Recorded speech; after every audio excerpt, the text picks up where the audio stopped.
essa palestra, que é 5 remédios contra a tristeza, que é uma palestra que eu já fiz 2 vezes já. Acho que esse ano foi uma vez, e no ano passado foi outra vez que eu fiz essa palestra. Mas não para esse grupo aqui. E é um tema bem leve, simples, muito interessante. E, em primeiro lugar, eu gostaria de enfatizar para vocês que, infelizmente, não é incomum que pessoas religiosas, católicas, que têm fervor, que têm frequência nos sacramentos, infelizmente temos, né, situações em que a pessoa pende, né, ela está pendente de auxílio médico. A pessoa sofre de depressão, ansiedade, outras doenças psíquicas. Isso acaba acontecendo mesmo em pessoas da igreja. E, inclusive, nós temos que começar a nos habituar a pensar o seguinte: os santos também foram pessoas que sofreram, muito provavelmente são pessoas que sofreram doenças espirituais e doenças mentais também. Então, alguns santos que hoje ganhariam um diagnóstico se fossem pessoas examinadas por profissionais da saúde, chegariam à conclusão: olha, a Santa Teresinha do Menino Jesus, ela era ansiosa, né? Deixa eu ver aqui, eu tenho um pequeno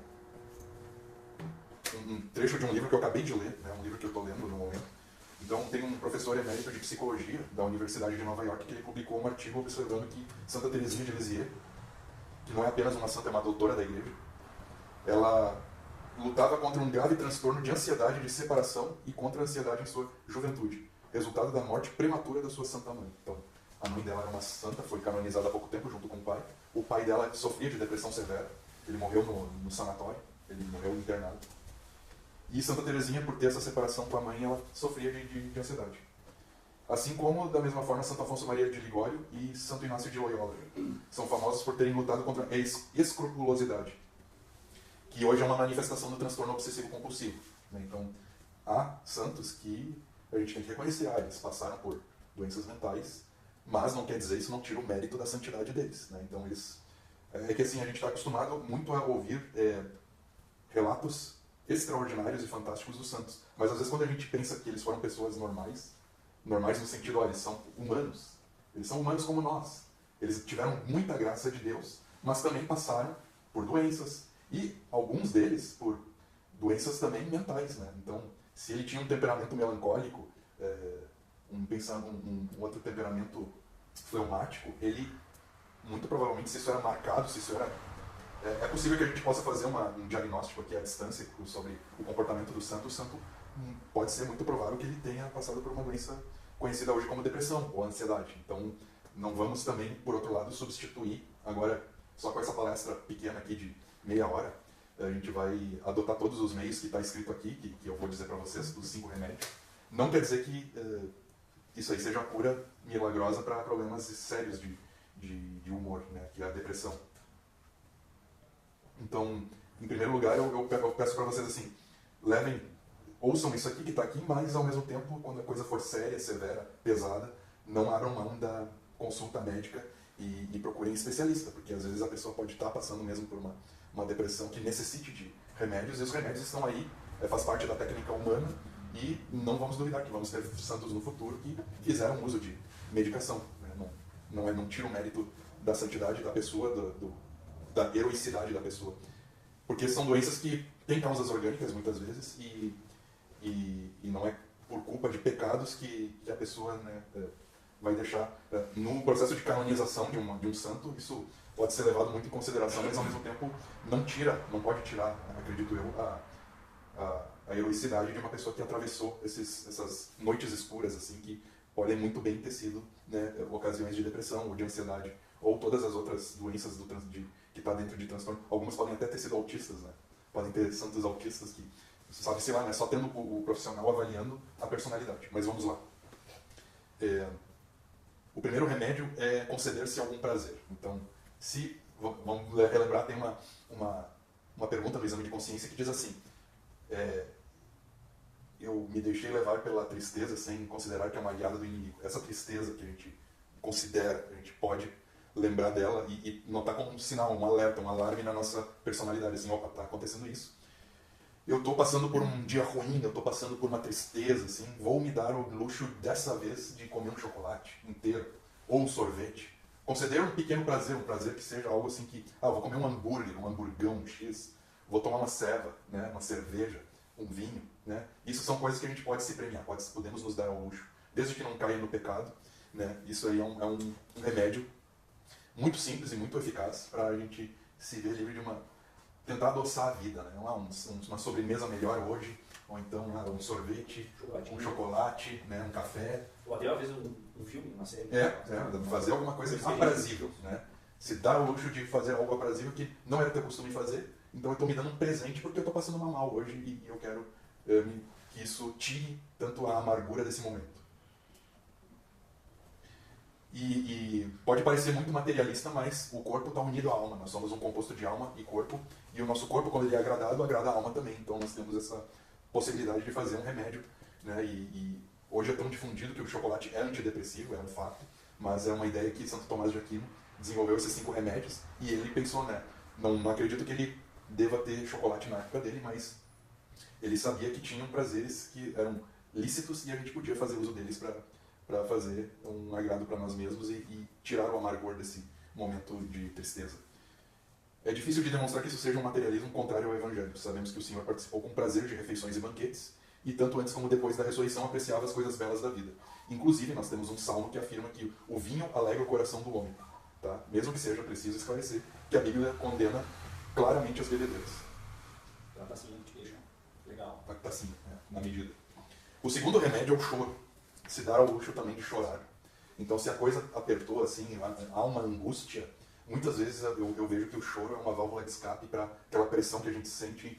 E, claro, eu não vou falar para vocês fazerem choro agora, nesse momento, na frente dos outros. Não, fazem em privado, né? Momento de libertação. Né? Num momento de privacidade, vão lá no quarto de vocês, chorem no travesseiro ou sei lá o quê, escondidos, né? Nós somos homens, nós aprendemos que a gente não deve chorar, mas, olha, eu acho muito bom que se chore de vez em quando há necessidade, quando há um motivo justo para isso.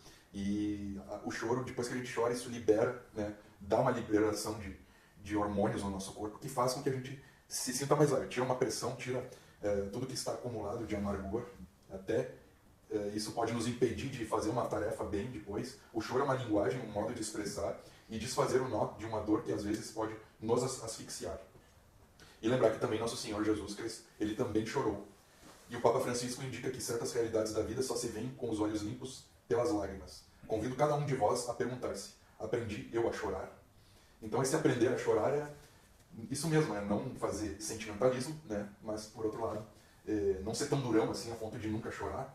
Mas se for para sanar a tristeza, a gente pode fazer isso aí. Se permitir, momento de fraqueza, não, tudo bem. O homem tem que ser forte mesmo ali. Eu sou a favor que nós temos que construir um caráter forte. Mas tem momentos que nós não podemos se perder no personagem e ser aquele cara durão sempre. Há momentos que podem ser apropriados para fazer o choro, para a gente chorar. Se permite colocar uma observação, eu estou justamente lendo aquele livro que está ali em cima, que é o livro que você gostaria que seus pais tivessem lido quando você era criança. E ali a autora ela comenta que essa questão da gente sentir os sentimentos na plenitude faz a gente mais feliz. Que a gente tem muitas vezes a querer suprimir a tristeza ou a raiva de uma criança, e a gente faz isso com nós mesmos, mas se verifica que não é a histeria de fazer levar o mundo porque a criança está chorando, ou porque aconteceu alguma coisa errada, mas reconhecer que existe um sofrimento ou uma raiva, um sentimento ruim mesmo, que tu não vai materializar, mas reconhecer que tu sente aquilo. Que quando tu reconhece esses sentimentos, tu consegue viver de uma maneira mais feliz, mais plena. Tendo essa paz do que quando tu suprime. Muito bem. Então, o terceiro remédio é a compaixão dos amigos. Nós procurarmos os amigos, né? Porque se nós estamos tristes, faz muito bem isso que tu falou, saber identificar o sentimento, e se eu estou com esse sentimento, eu posso descrever o que eu estou passando para um amigo. E o amigo, ele vai me dar uma palavra, né? Se ele for amigo mesmo, né? Na concepção da palavra, ele vai, né, ter a compaixão, ter a empatia e vai te trazer para uma outra atenção. Então é bom que a gente, em momentos ruins, a gente possa contar com amigos e descrever para eles: olha, eu estou passando por isso, eu estou sentindo isso e estou triste. Né? E o amigo os amigos, né, que quanto mais melhores, eles hão de nos trazer para um conforto mais aproximado. Né? São coisas ruins que jamais teria acreditado ver, coisas que tiram alegria para toda a vida, mas falar disso com amigos é um alívio. Alivia, né? Contar para os outros, não ficar com aquele negócio pressionando a gente, colocando uma pressão, um peso desnecessário em nós mesmos, e compartilhar com os amigos faz muito bem. Né? Faz muito bem a gente contar com os nossos amigos, falar para eles, não ter vergonha de estragar o momento dos outros amigos, né? Alguma espécie de constrangimento, mas também evitando mais uma vez o sentimentalismo, mas por outro lado, se faz necessário, né, se abrir, né, compartilhar o que está se sentindo, não apenas no momento bom, mas também nos momentos ruins com os amigos. Às vezes basta uma mensagem ou uma ligação para contar ou ouvir um amigo e o panorama ilumina-se. O quarto remédio contra a tristeza é a contemplação da verdade. O fulgor veritatis, que fala Santo Agostinho. Contemplar o esplendor das coisas na natureza ou uma obra de arte. Ouvir música surpreender-se com a beleza de uma paisagem pode ser um bálsamo eficaz contra a tristeza. Um crítico literário, poucos dias depois do falecimento de um amigo querido, tinha que falar sobre o tema da aventura em Tolkien. Iniciou assim: falar de coisas belas ante pessoas interessadas é para mim um verdadeiro consolo. Então, o que é a contemplação da verdade? Às vezes pode ser eu observar um professor ilustrando a resolução de uma equação matemática, resolvendo ali um exercício, ou até mesmo observar a paisagem. A contemplação da verdade se expressa através disso, a obra de arte também. Ver as coisas belas. O que tudo isso resume? É ver as coisas belas, porque a verdade está com a beleza e a beleza está com a verdade. Né? A bondade juntos formam essa tríade que é os transcendentais que a gente observa no mundo, nas coisas criadas por Deus, e essa contemplação faz muito bem para o espírito. Agora eu vou para a alma. Um pequeno parênteses. Eu acho que é isso, né?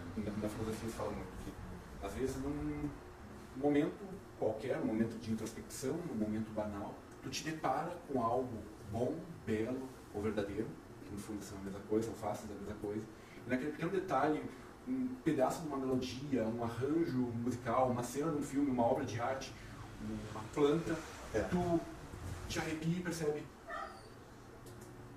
que aquilo desvendou, descortinou uma parte do tecido do real, do belo, do essencial. É como se tu estivesse vendo um fragmento da realidade, assim, né? E, uau, é aquele arrebatamento. E então, o quinto remédio proposto por São Tomás de Aquino é o que talvez menos se esperaria de um mestre medieval. O teólogo afirma que um remédio fantástico contra a tristeza é dormir e tomar banho. Então, tomar banho, um banho quente. Se puder numa banheira, não necessariamente numa banheira, mas tomar um banho quente, sentir o corpo esquentar com a água quente, tomar um bom banho e dormir, porque muitas vezes é que a gente está sentindo também vem do cansaço. A nossa tristeza pode ser remediada por um dia de bom descanso, uma noite bem dormida, né? Pegar e dormir, agora eu vou dormir, o dia seguinte é um outro dia, eu vou acordar, esse problema que eu estava aqui pensando e me entristecendo, ele vai passar, e muito provavelmente depois de uma noite bem dormida vai diminuir drasticamente como ele estava me afetando. Então fazer isso, tomar um bom banho, não sei se na época dele era quente também, acho que sim, podia esquentar e tomar um banho relaxante. Para bacia de madeira, ou então vamos usar o nosso chuveiro elétrico mesmo, que só existe no Brasil, né, o chuveiro elétrico, que é um perigo para os nossos gringos, né?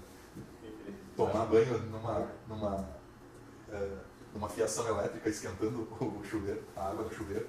Mas nós temos essa tecnologia a nosso favor, tomar um bom banho, tomar um chá quente, não café para não ficar estimulado, né, mas tomar um chá, fazer um bom banho, assim como o primeiro remédio foi dito, se conceder um prazer, né, se dá essa colher de chá. E também esse quinto remédio aí diz para tomar um banho, que também é prazeroso, e se dá ao descanso, né, assim, muitas vezes a pessoa pode estar tão ansiosa que não consegue dormir, mas é necessário dormir. A gente precisa, e sabe-se que em algum momento, mesmo estando ansioso, o corpo vai ceder. O corpo cedendo, ele precisa do descanso, ele vai descansar, ele vai dormir. E depois de boas horas dormindo, né, tomando cuidado para não faltar ao trabalho, mas se for necessário, estou passando por uma dificuldade, né, até uma patologia, pode ser o caso, pode ser necessário até mesmo, não recomendando, mas às vezes pode ser justificativa para um atraso no dia seguinte, mas que não se repita, claro. Mas nós precisamos do descanso. A gente precisa do descanso para estarmos bem no dia seguinte. Se for Se for no final de semana, eu tô ali prestes a entrar na sexta-feira, eu vou descansar mais, vou me dar ao luxo de também dormir um pouquinho mais, ao invés de 8 horas, eu durmo 10 dessa vez, e só para isso, não é por preguiça, é para descansar mesmo, se reativar e ficar bem, porque muito provavelmente essa tristeza também foi decorrente de noites mal dormidas, né? Então faz parte desse remédio tomar o banho e fazer um bom sono. A eficácia do conselho é evidente. É profundamente cristão compreender que para remediar um mal espiritual, às vezes é necessário um alívio corporal. Desde que Deus se fez homem e, portanto, assumiu um corpo, a separação entre matéria e espírito foi superada no mundo material. Isso é algo que é muito presente na nossa fé, na nossa religião. Saber que o próprio Deus se encarnou e, portanto, ele se sentiu como ser humano. Ele foi humano, ele esteve aqui, ele é humano, mas ele sentiu o que a gente sentiu também. E ele chorou, ele precisou descansar, ele se cansou. Né? Então, não existe essa dicotomia, essa rivalidade entre o corpo e a alma. O corpo está junto da alma, e não é mal o corpo e bom a alma, né? O espírito. A alma espiritual, ela está unida a esse corpo, e dar um prazer corporal pode dar um prazer espiritual, né? Um prazer para a alma. Ninguém considera estranho tomar um remédio do corpo como guia para uma doença espiritual. E aí São Tomás Moro, o homônimo de São Tomás de Aquino, ele nos diz assim, no que poderia ser uma tradução do seu homônimo medieval: o corpo e a alma estão tão unidos que juntos formam uma só pessoa. A serenidade de um dos dois às vezes gera a serenidade dos dois. Então, se você provoca a serenidade no corpo, vai provocar na alma. Se provoca a serenidade na alma, vai provocar no corpo. Se confessem, né? Portanto, recomendo a todos, diz São Tomás Moro, que ante qualquer doença corporal se confessem e procurem um bom médico espiritual para a saúde da alma. Da mesma forma, às vezes recomendo, para algumas doenças da alma, pedir conselho ao médico do corpo. Através desses 5 remédios realiza-se a promessa divina e humana de Jesus. Isso é evangélico, então. Há vez de estar tristes, mas a vossa tristeza se há de transformar em alegria.